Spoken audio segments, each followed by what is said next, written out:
Before the world knew her name, before she was called an enforcer, before jerseys with her number flew off shelves, there was just a little girl in Columbia, Missouri. She wasn't famous. No spotlight was on her. But every day, she trained like greatness was already written in her future. At 6 years old, when most kids were still learning cartwheels and riding bikes, Sophie Cunningham was earning her black belt in Taekwondo.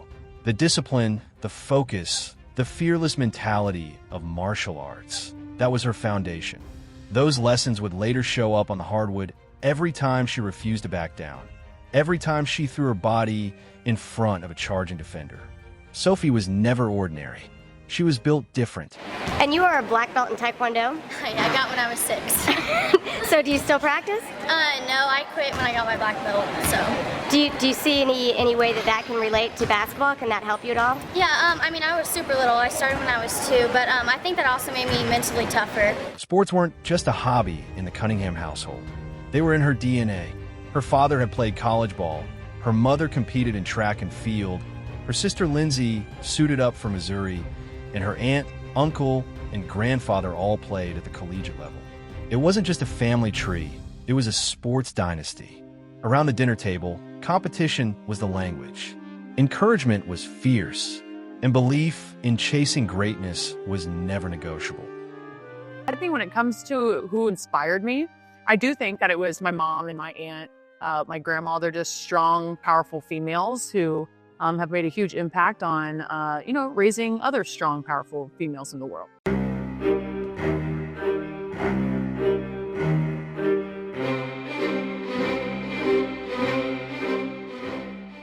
Even before she stepped into the national spotlight, Sophie was a storm brewing in Columbia. She didn't just dominate one sport, she mastered many. She was a volleyball standout. She laced up as a kicker on her high school football team, fearlessly booting field goals among the boys. And of course, she was the heartbeat of Rockbridge High School's basketball powerhouse, the kid everyone whispered about in the stands. Watch her. She's different. It was at Rockbridge that Sophie's legend began. She helped power her team to state championships and became a force that couldn't be ignored. Her fiery spirit and relentless energy made her the kind of player who not only scored but inspired everyone around her. Coaches described her as a natural competitor. Opponents hated guarding her. Teammates loved going to war with her. A scary situation to start the second half, though, as Sophie Cunningham would roll her ankle and exit the game. But after a couple minutes of rest, she would return and embarrass the whole state of Mississippi with a snaking drive to the basket. The and one put her at 24 points just 3 minutes into the half. By her senior year, Sophie was already a household name in Missouri. National scouts came calling, and she collected honors that proved she wasn't just a local hero. She was on the national radar. She was named a McDonald's All-American, recognized as one of the best in the country, and solidified her reputation as the toughest athlete to come out of the state in a generation. And we are joined by the star of the game, Sophie Cunningham, 35 points.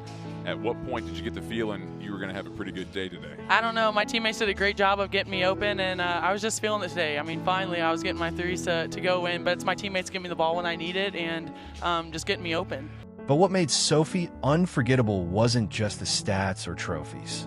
It was the edge, the way she played with fire in her eyes, like every possession meant everything. The way she carried herself with a swagger that said she belonged on any court against anyone. From martial arts discipline to multi-sport dominance to high school stardom, Sophie Cunningham was already carving a path. And everyone who saw her knew she wasn't just playing the game. She was preparing to change it forever.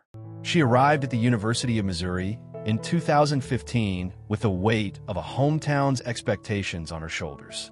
For Sophie Cunningham, it wasn't just about playing basketball. It was about carrying Columbia's pride, representing a family legacy, and proving she could be the heartbeat of a program that needed a star. I actually committed out of 8th grade, so I didn't really have much of a recruitment process, but it wasn't stressful, so it was nice. But my mom and my aunt played basketball and track for Mizzou. My dad and uncle and both my grandpas actually played football for Mizzou. So, and then my sister played as well. So it's just kind of family tradition, and it's in our blood, the black and gold. From her very first game in black and gold, Sophie played like she belonged. She wasn't easing into college ball. She was attacking it. She scored, she rebounded, she defended, and she carried herself with the swagger of someone who knew she could dominate. Every time she stepped on the floor, there was an energy, a toughness, a fire that made fans lean forward in their seats. By the time her 4 years were done, Sophie Cunningham had written her name into Missouri history. She became the school's all-time leading scorer with 2,187 points. She sank 537 free throws, more than any Tiger ever.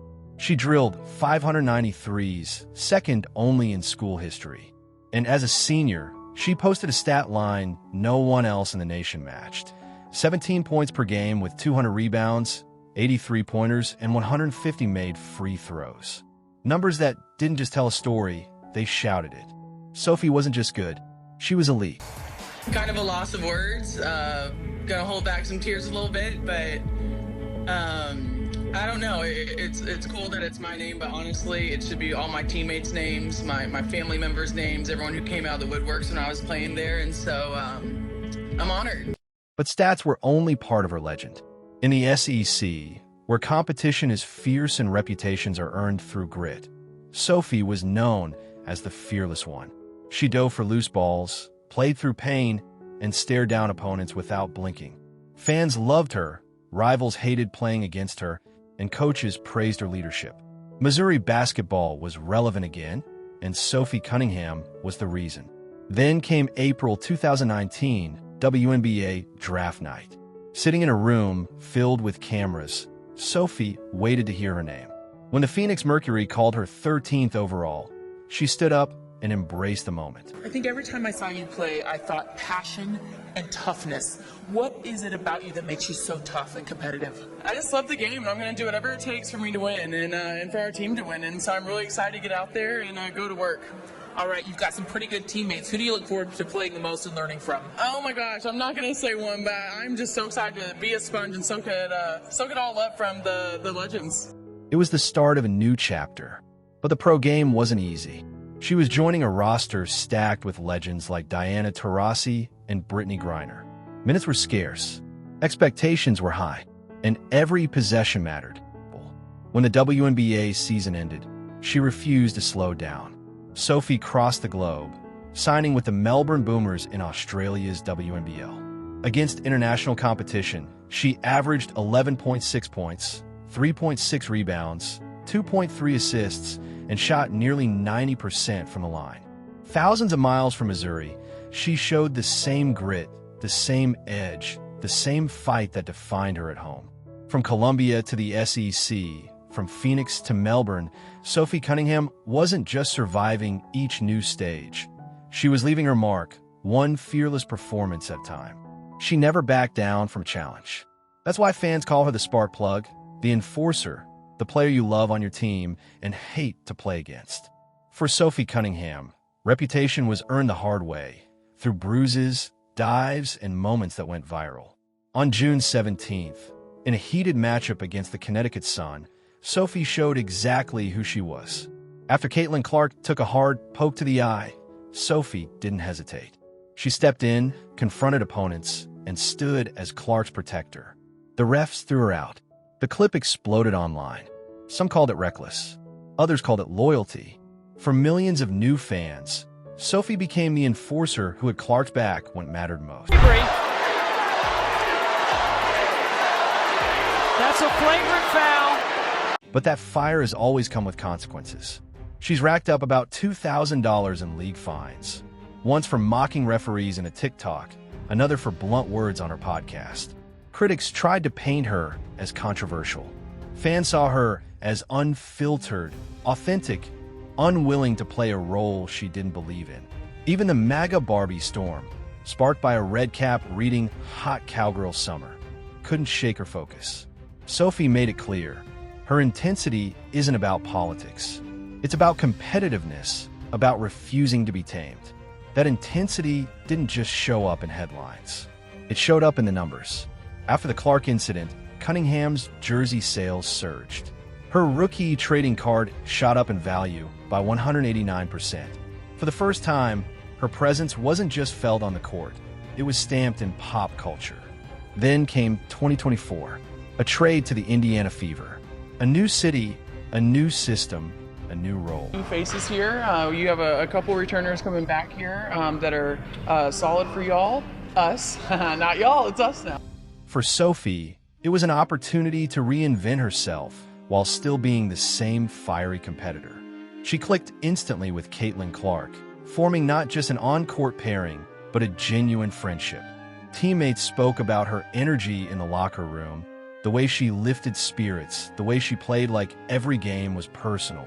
In Indiana's motion offense, Sophie thrived as a shooter, a floor spacer, and above all, Clark's most vocal protector. I just think she's had a lot of pressure on her shoulders, and I think a lot of people, no one's walked in her footsteps, and so it's really easy to judge and to say things, but at the end of the day, we all need to empower each other and be there for each other. I think she's done a lot, not only her, but that rookie class. They've brought a lot of attention to our league, and it's needed. Like, this is what we've always wanted, and so why would we not embrace them and make sure they're good? And so when we first played them, I was like, hey, keep doing your thing. Like, you're doing a great job. If you ever need anything, reach out. But adversity found her again. In August, a torn MCL ended her season. Lesser players would have gone silent. Sophie didn't. Days later, she posted a video dancing in a bikini with her leg brace on, turning pain into a moment of defiance, proving to everyone that spirit can't be sidelined. Even off the court, Sophie's voice only grew louder. She signed a podcast deal with The Volume, launching Show Me Something alongside Wes Wilson. I feel like there's stuff like UFOs we see. Like, space scares me, so I don't really get into it because it freaks me the fuck out. But I feel like that the government plants a lot of that stuff. The show brought athletes, entertainers, and cultural figures together, and Sophie's unfiltered style made her a natural host. Fans who knew her only as a fiery player now discovered her humor, her opinions, her Midwest quirks. She admitted her love for Will Ferrell movies. She binged Gossip Girl. And yes, she proudly confessed her favorite meal was ranch on spaghetti. This was the full picture of Sophie Cunningham. Not just an enforcer, not just a shooter, but a cultural force reshaping how a WNBA star can be tough, outspoken, marketable, and completely herself, all at the same time.